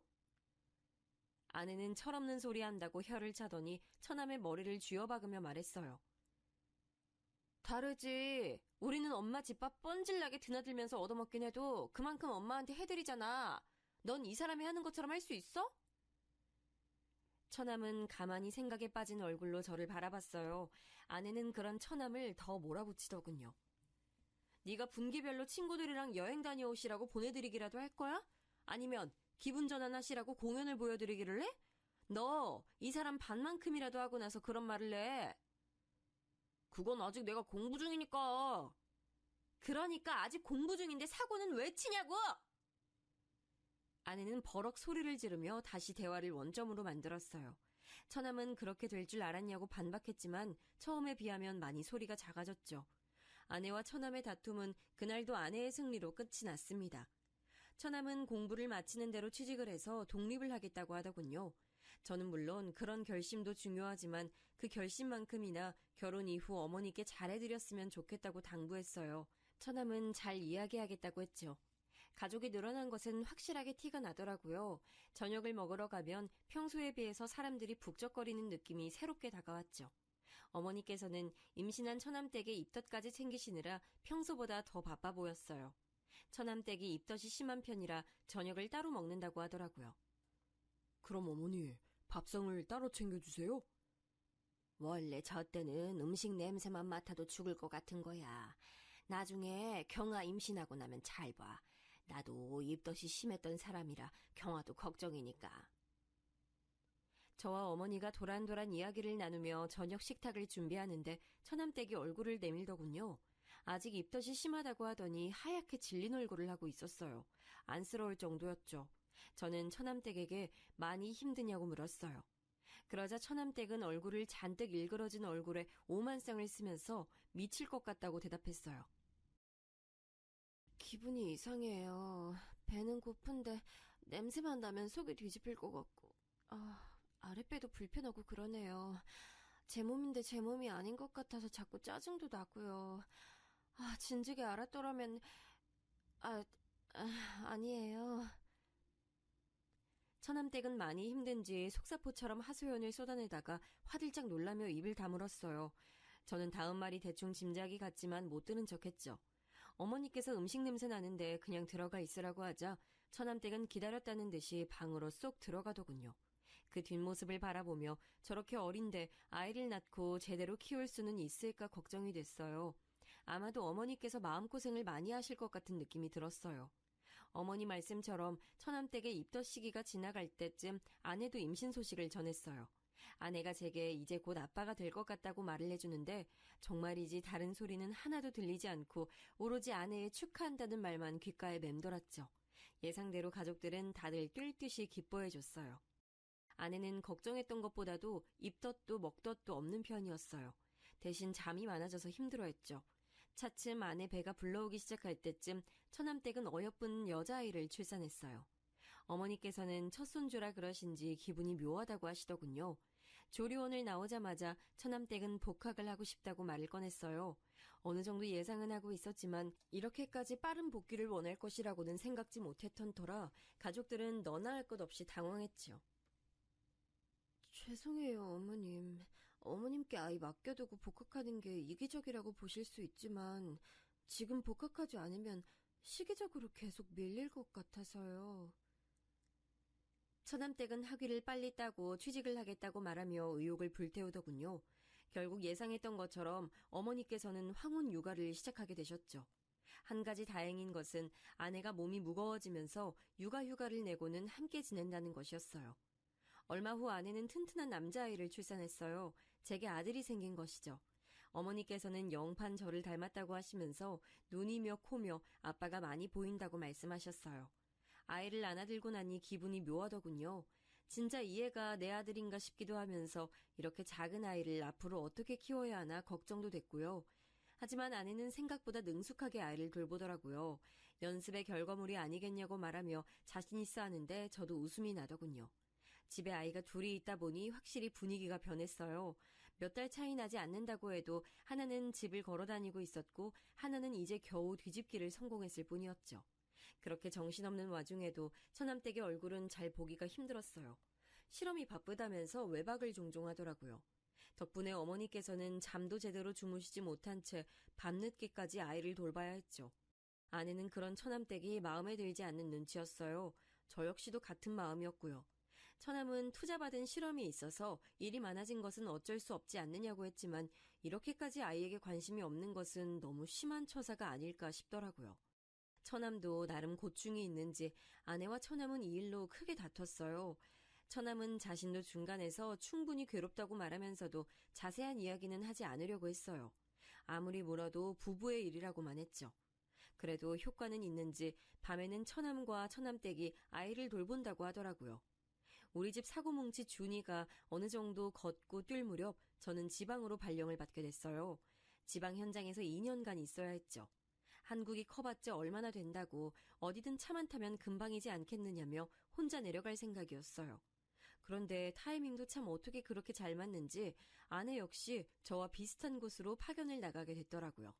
저희는 의논 끝에 지금 살고 있는 집은 전세로 주고 지방에 따로 집을 구해 지내기로 했어요. 어머니께는 자주 찾아뵙겠다고 말씀드렸지만 그게 어디 쉽나요. 막상 지방에 내려가서 생활하다 보니 주말마다 올라오는 게 힘들더라고요. 그래도 전화만큼은 매일 드리면서 안부 인사를 드렸어요. 지방으로 내려간 지 1년이 될 무렵 저는 한 가지 이상한 점을 느끼기 시작했어요. 어머니께서 살이 많이 빠지시고 표정도 어두워 보이셨죠. 전화로 안부를 물을 때도 길게 통화를 하지 않으려고 하시는 것도 이상했고요. 아내는 나이가 들어서 그런 것 아니겠냐고 보약이라도 한 채 해드려야겠다고 했지만 저는 건강에 문제가 아닌 것 같다는 생각이 들었어요. 그래서 아내에게 말해 1박 2일 동안은 처가에서 지내기로 했죠. 직접 만난 어머니는 몇 달 전에 봤던 것에 비해 살도 빠지고 많이 피곤해 보이셨어요. 안 되겠다. 어머니 모시고 병원을 좀 가보자. 괜찮아. 병원은 무슨. 그냥 나이 들어서 그렇지 뭐.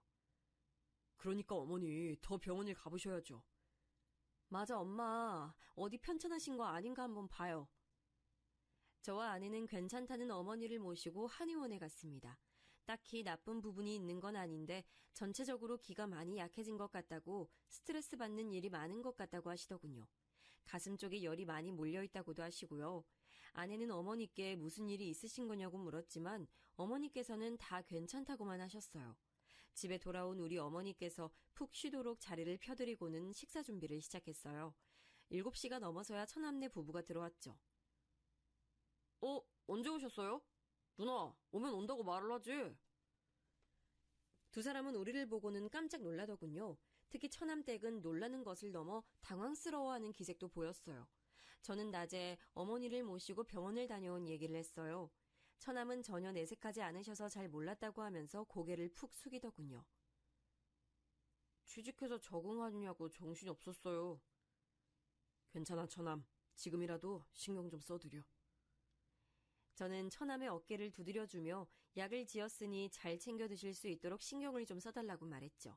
그리고 처남댁에게도 비슷한 부탁을 했어요. 어머니께서는 저녁 준비가 끝나 깨우러 들어갈 때까지 주무셨어요. 일어나신 어머니는 한결 개운한 얼굴로 나오셨어요. 엄마, 괜찮아요? 어디 불편한 곳은요? 매형이랑 한의원 다녀왔다면서요. 기분은 좀 어때요?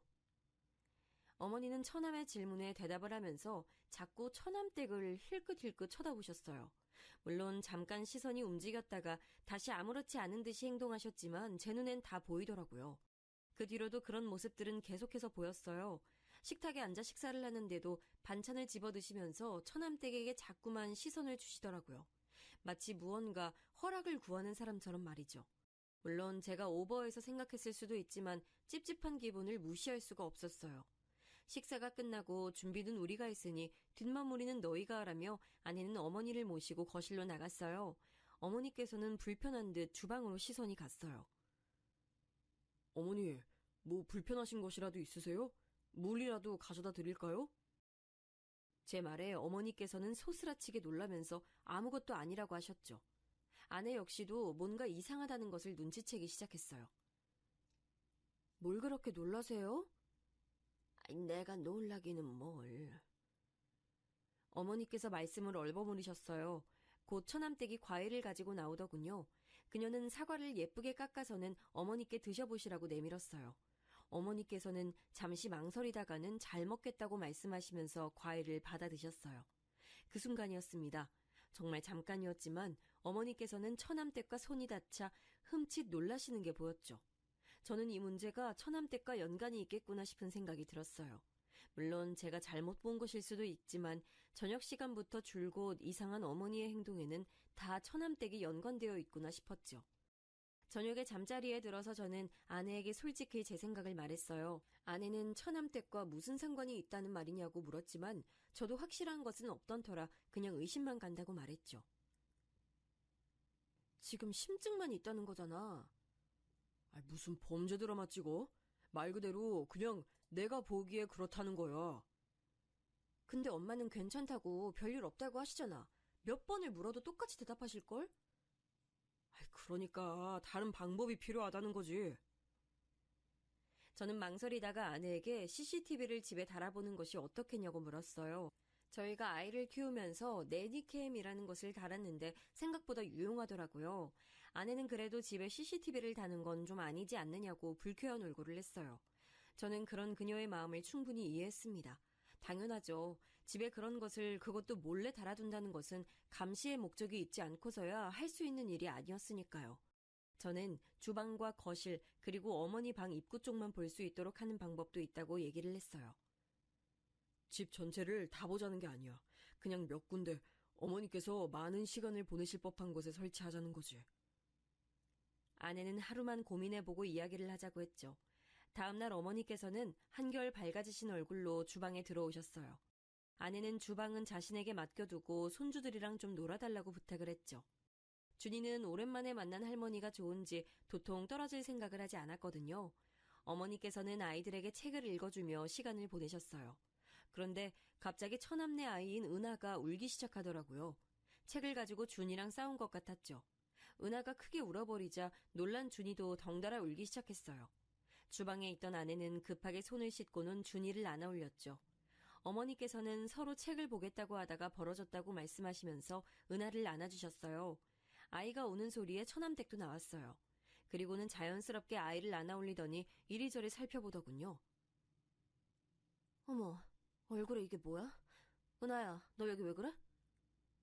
책을 가지고 옥신각신 하다가 좀 베인 모양이야. 살짝 스쳤어. 처남댁은 어머니의 설명에도 잠깐 인상을 팍 쓰더니 소독해야겠다고 하면서 자신들 방으로 쏙 들어가 버리더군요. 어머니께서는 미안한 얼굴로 은하 얼굴에 흉이라도 지면 어떻게 하느냐고 걱정하셨죠. 아내는 아이 피부가 연해서 생긴 거지 눈에 잘 보이지도 않는다고 했지만 어머니께서는 여전히 걱정스러운 표정이셨어요. 이내 아이를 달래서 나온 처남댁은 잠시 어머니에게 눈길을 주는가 싶더니 식사 준비를 벌써 끝내셨냐고 하더군요. 아내는 아이의 얼굴이 많이 다쳤냐고 물었어요. 처남댁은 어머니 쪽을 힐끗 보고는 짜증난 얼굴로 말했죠. 제가 너무 예민했죠. 요즘 들어서 자주 얼굴에 상처가 생기더라고요. 누가 일부러 그러는 건가 싶기도 하고요. 처음에 다 말했어야 하는데 괜히 넘어갔나 봐요. 지금이라도 좀 얘기를 할까 고민 중이에요. 아내는 어린이집에서 아이가 다쳐오느냐고 물었더니 그런 것은 빨리빨리 얘기를 해서 물어야지 그냥 넘어가서는 안 된다고 말했죠. 처남댁은 어머니를 바라보며 말했어요. 형님 말씀처럼 얘기해야겠어요. 숨긴다고 어디 숨겨질 일도 아닌데 제가 괜히 참아줬나 봐요. 저는 처남댁이 등장하면서부터 줄곧 어머니를 바라보고 있었어요. 확실히 어머님의 얼굴 표정이 시시각각 달라지는 것이 너무나도 잘 보였어요. 심지어는 처남댁이 주방을 오가며 곁을 지나갈 때마다 어머니께서는 긴장한 표정으로 몸이 굳어서는 시선을 아래로 하고 앉아 계시는 게 너무 잘 보였어요. 저는 분명 우리가 모르는 일들이 벌어지고 있고 그 일이 어머니께 독이 된다는 확신이 들었죠. 집으로 돌아오는 길 저는 아내에게 다시 CCTV 얘기를 꺼냈어요. 이번에는 아내도 적극 찬성을 하더군요. 심지어 소리도 녹음이 되는 것으로 해야 한다고 말했어요. 아까 봤어? 애 다친 이후로 엄마 표정이 좀 이상하더라. 계속 동서 눈치 보고 동서도 엄마를 쳐다보는데 뭔가 있구나 싶었어. 오빠도 생각하기에 이거 정상은 아니잖아, 그치? 저는 아내의 의견에 전적으로 동의했어요. 우리는 가까운 곳에 들러서 CCTV 설치에 관해 알아봤어요. 생각보다 손쉽게 설치가 되더라고요. 저는 방법을 간단하게 배운 뒤에 집에서도 몇 번 연습을 해봤어요. 대망의 D-Day가 됐어요. 저와 아내는 하루 휴가를 받아서는 어머니 집으로 갔어요. 아내는 어머니께 쇼핑을 가자고 하면서 모시고 나갔죠. 저는 잠깐이지만 빠른 속도로 집에 CCTV를 설치하기 시작했어요. 절대 들키지 않을 만한 곳에 숨겨뒀죠. CCTV를 설치하고 며칠이 지났어요. 아내와 저는 어떤 화면이 찍혔는지 함께 보기로 했어요. 저희 둘 사이엔 긴장감이 돌았어요. 별 내용 없는 장면은 빨리 감기로 넘기는데 주방에서 찍은 화면에 무언가가 잡히더라고요. 아내와 저는 플레이 버튼을 눌렀죠. 주방의 캠에 찍힌 것은 다름 아닌 처남댁과 어머니의 모습이었죠. 우리는 귀를 쫑긋 세우고 집중해서 화면을 봤어요. 어머니, 형님께 무슨 말씀하신 거 아니죠? 말은 무슨 아무 말도 안 했어. 그나저나 은하, 얼굴 어떻게 하실 거예요?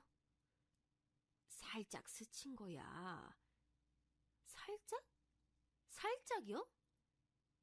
아유, 미안해. 그런 말로 해결될 일이라고 생각하세요? 도대체 어머님 뭘 제대로 하는 게 없으세요? 아니 고작 애 잠깐 놀아주셨으면서 그 사이에 얼굴에 흉이나 지게 하고! 잠깐이지만 아내의 얼굴이 확 바뀌었어요. 지금 저게 무슨 상황이냐고 손가락질하며 저를 바라봤죠.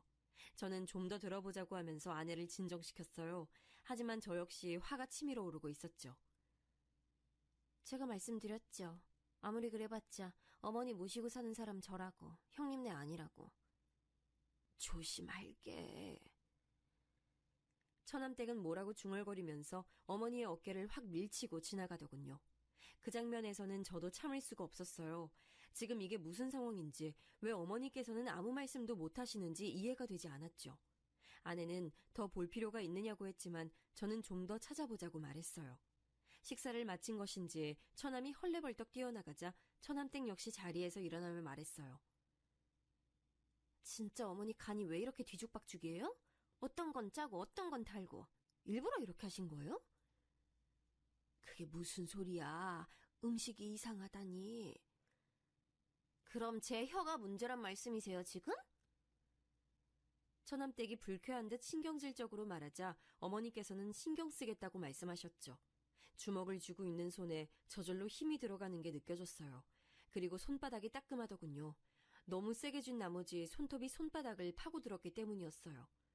저는 좀 더 뒤로 돌렸어요. 이번엔 처남댁이 퇴근하는 모습이 보였어요. 아직 대낮인데 벌써 마치고 들어오나 싶었어요. 처남댁은 오자마자 인사는 어디 가고 없고 어머니 방으로 들어가더니 가방을 하나 가지고 나오더군요. 제가 생신 때 선물해드린 명품백이었어요.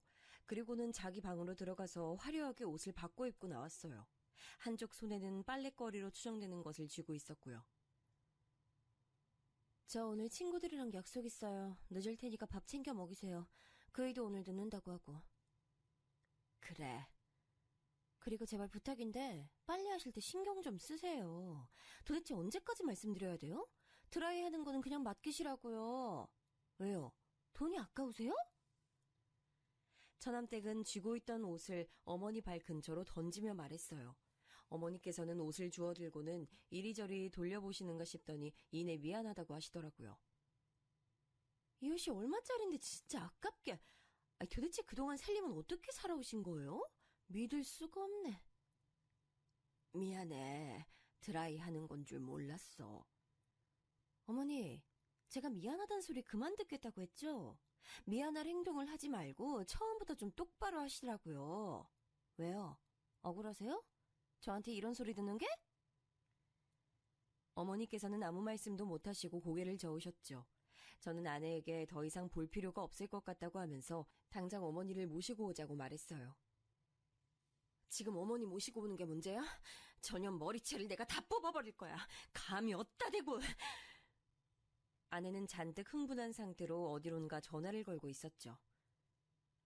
야, 이 등신아, 너 지금 어디야? 누나, 갑자기 뭔 소리야? 화가 잔뜩 난 아내는 처남에게 전화해 다짜고짜 소리를 질러댔어요. 처남은 영문도 모르고 이게 무슨 일이냐고 묻기만 했죠. 저는 급하게 아내에게서 전화기를 빼앗고는 처남에게 어디냐고 물었더니 집이라고 하더군요. 쉬는 날이라서 은하와 놀아주는 중이라고 말이죠. 처남댁 옆에 있어? 그 사람? 아니, 어제 1박 2일로 대학 동기들이랑 놀러 갔어요. 왜요?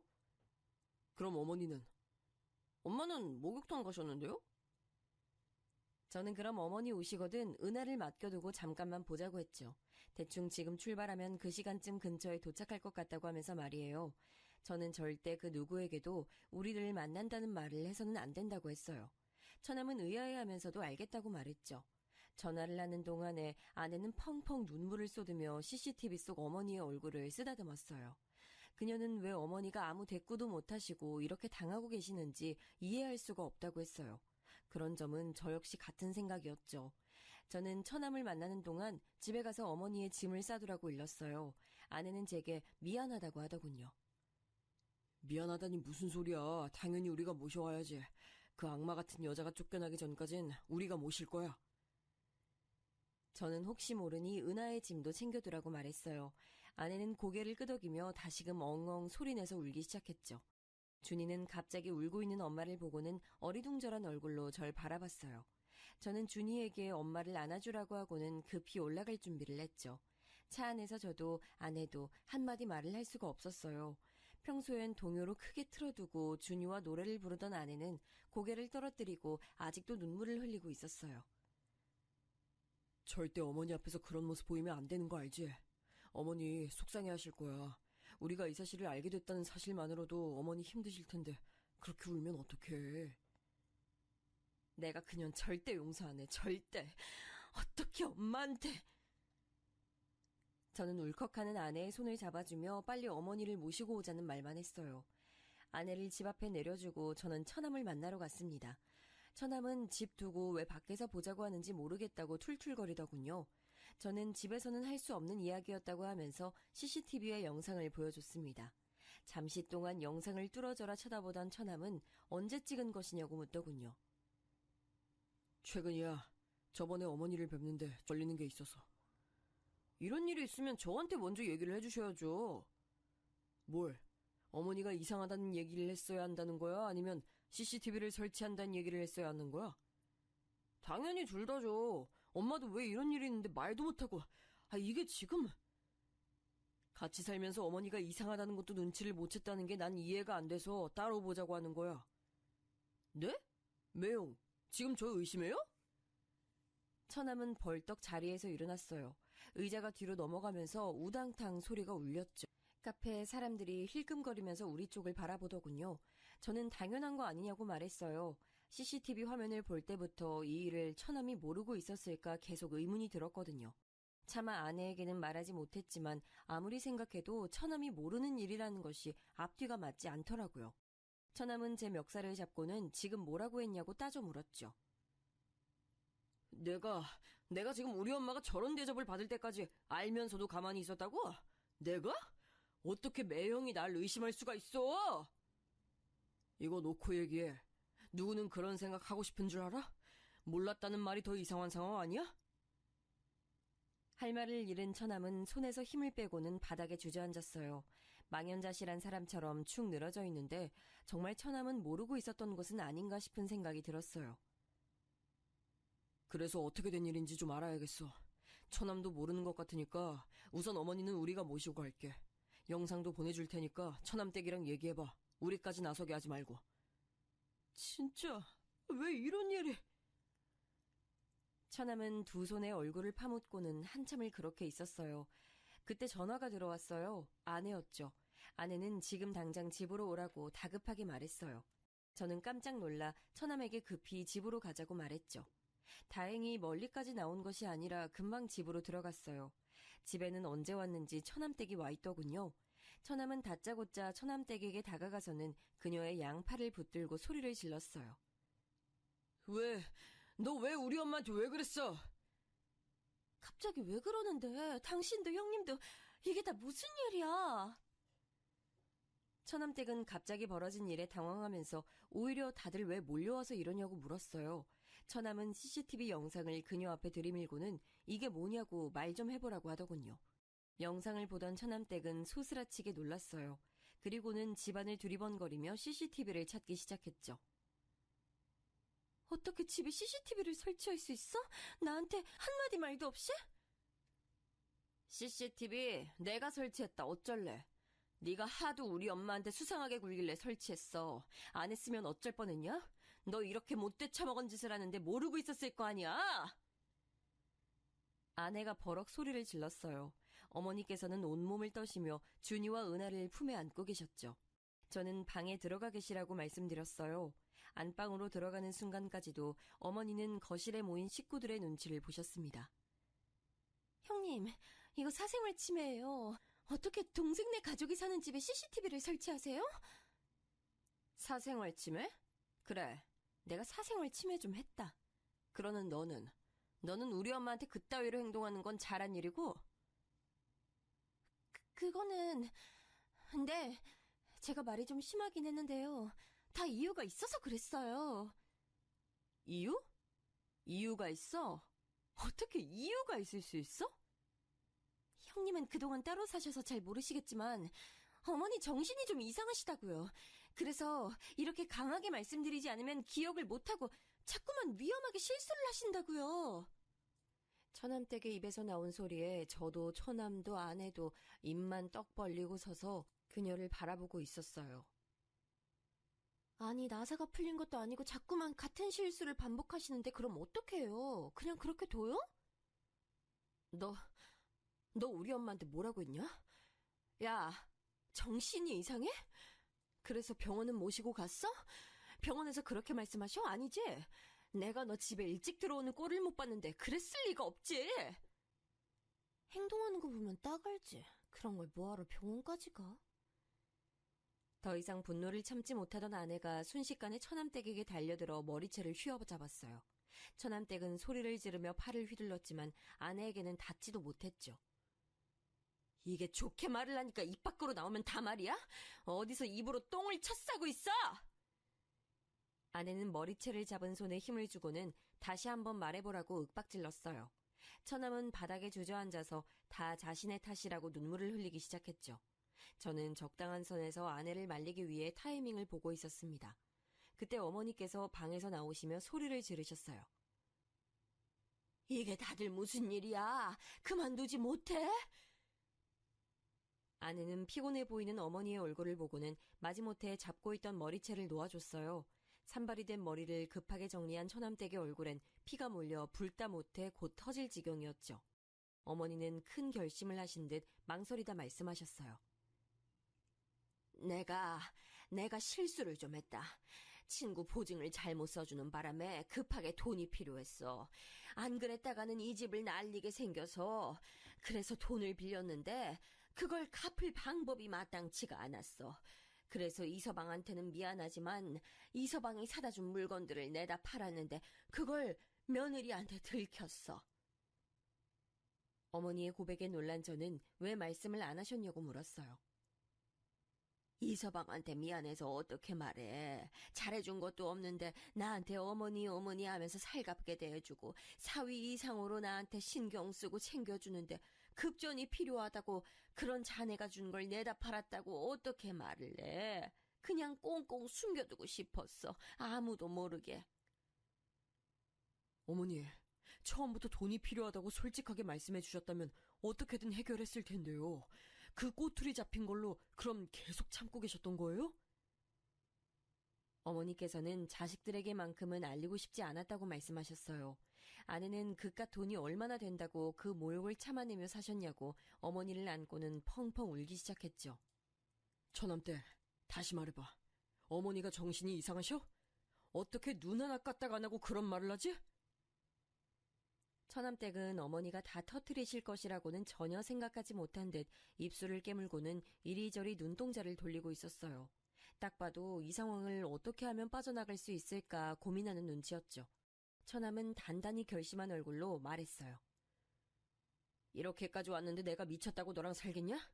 이혼하자, 이혼. 나는 너랑 죽어도 못 살아. 처남이 이혼을 언급하자 처남댁의 얼굴이 확 달라졌어요. 눈을 시퍼렇게 치켜뜨고는 죽어도 이혼은 못한다고 소리를 질렀죠. 옆에서 지켜보는 제가 다 소름이 돋을 정도였어요. 하지만 화가 머리끝까지 난 처남도 만만치 않더군요. 처남은 이런 상황에서 어떻게 같이 살 수 있느냐고 당장 나가라고 소리를 높였어요. 하지만 처남댁은 눈 하나 깜빡하지 않고는 오히려 이 모든 일을 처남 탓으로 돌렸어요. 이게 다 너 때문이야. 그날 내가 너랑 자지만 않았어도 은하만 생기지 않았어도 내가 이렇게 살 사람인 줄 알아? 너 때문이잖아. 처남댁이 고래고래 소리를 지르며 자기 인생을 돌려달라고 말도 안 되는 억지를 부리는 동안 아내는 어머니를 모시고 나가자고 말했어요. 저는 아이들 가방을 어깨에 걸치고는 은하와 준이를 양팔에 안아 올렸죠. 고성이 오가는 모습에 아이들도 잔뜩 겁을 먹은 것 같았어요.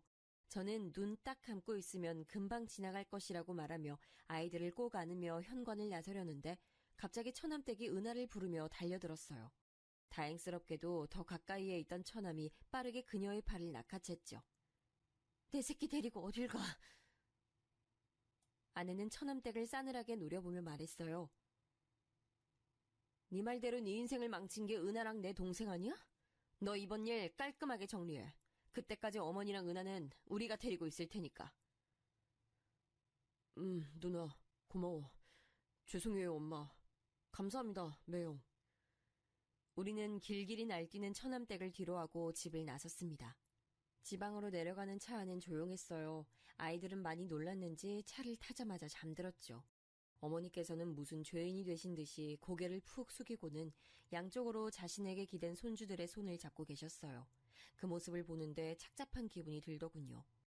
집에 도착한 저희는 안방을 치워 어머니가 쉴 수 있는 곳을 마련해드렸어요. 어머니께서는 한참을 서성이더니 미안하다고 말씀하셨죠. 저도 아내도 그런 말은 절대 하실 필요가 없다고 말씀드렸어요. 저는 어머니께 돈 문제는 얼마나 해결이 되는지 물었어요. 망설이시던 어머니께서는 날랐던 지인이 사기죄로 잡혀서 곧 돈을 일부 돌려받을 수 있을 것 같다고 하더라고요. 정말 다행이네요. 그럼 어머니 더 이상 신경 쓰실 일도 없겠어요. 내가 이 서방 볼 면목이 없어. 또 그런 말 하신다. 저 자꾸 그렇게 말씀하시면 섭섭해요. 저는 무거워진 분위기를 좀 바꿔보려고 일부러 밝게 말씀드렸어요. 아내 역시 괜찮다고 다 좋아질 것이라고 말하면서 한동안은 이모님 부를 필요 없어서 돈 굳었다고 장난스럽게 말했죠. 어머니께서는 저희 부부의 반응에 어처구니 없다는 웃음을 보이셨어요. 그렇게 저희는 네 식구로 새 출발을 시작했어요. 얼마 지나지 않아서 아내의 뱃속에 작은 생명이 있다는 것도 알게 됐죠. 아내는 이번에야말로 꼭 딸이었으면 좋겠다고 말하더군요. 그렇게 우리 식구들이 평화를 찾아갈 동안 처남은 무척이나 바쁘게 시간을 보냈어요. 은하를 보러 몇 번 내려오긴 했지만 처남댁과의 이혼이 뜻대로 쉽게 진행되는 것은 아닌 모양이더라고요. 처남댁 쪽에서도 죽어도 이혼은 못한다고 버틴다고 들었습니다. 급기야 이혼의 조건으로 지금 살고 있는 집을 요구한 모양이더라고요. 처남은 아무래도 재판까지 갈 것 같다고 조심스럽게 말해줬습니다. 저는 어떻게든 도움이 필요하다면 뭐든 말하라고 했어요. 그 사이에 저는 다시 본사로 복귀하게 됐어요. 예전에 살던 집으로 다시 돌아갈까도 생각했지만 아직 마무리되지 않은 시점에서 처남댁과 오고 가며 부딪히는 일은 만들고 싶지 않아 다른 동네에 집을 알아보았답니다. 전세로 주던 집은 팔아버렸죠. 다시 올라간다는 말에 어머님께서는 많이 불안해하셨지만 이내 다른 동네라는 사실에 안도하시는 눈치였어요. 말씀은 안 하셨지만 처남댁과의 일이 마음의 상처로 남은 것 같았습니다. 저희 부부는 더 이상은 어머니께서 마음 다치는 일 없이 오랫동안 우리와 함께하기를 바라면서 처남의 이혼이 빨리 해결되길 바랐어요. 그렇게 몇 달이 더 지나고 아내는 소원처럼 어여쁜 딸을 출산했어요. 어머니께서는 새로 태어난 생명에 무척이나 기뻐하셨죠. 이 아기가 복덩이인지 때마침 처남의 이혼 소송도 승소로 판결이 났어요. 양육권도 친권도 모두 처남이 가지는 것으로 얘기가 된 것은 물론 접근 금지 처분도 받아냈죠. 앞으로 은하 앞에도 어머니 앞에도 절대 나타나지 못하도록 말이에요. 그리고 추가로 어머니께 저지른 행동에 대한 위자료도 청구한다고 하더군요. 처남은 시간이 아무리 많이 걸려도 끝까지 가볼 예정이라고 눈에 불을 켜며 말했어요. 한참은 더 지나고서야 알게 됐는데 처남댁은 이혼 이후 연구소에도 소문이 나는 바람에 따돌림을 당하다가 결국에는 그만두고 해외로 나갔다고 하더라고요. 처음엔 그렇게 은하를 만나고 싶어 하더니만 그것도 이혼 판결이 나고 나서는 전혀 찾질 않았어요. 심지어 법정에서 무슨 일이 있어도 아이는 자신이 키우겠다고 말했다고 하는데 어떻게 한 번도 연락이 없을 수 있는지 의문이 들었죠.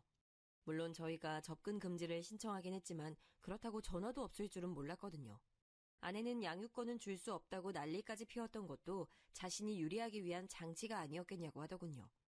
처남댁이 어디서 어떻게 지내는지 조금도 궁금하지 않지만 제발 인간답게 사람답게 살았으면 좋겠다는 생각이 드네요.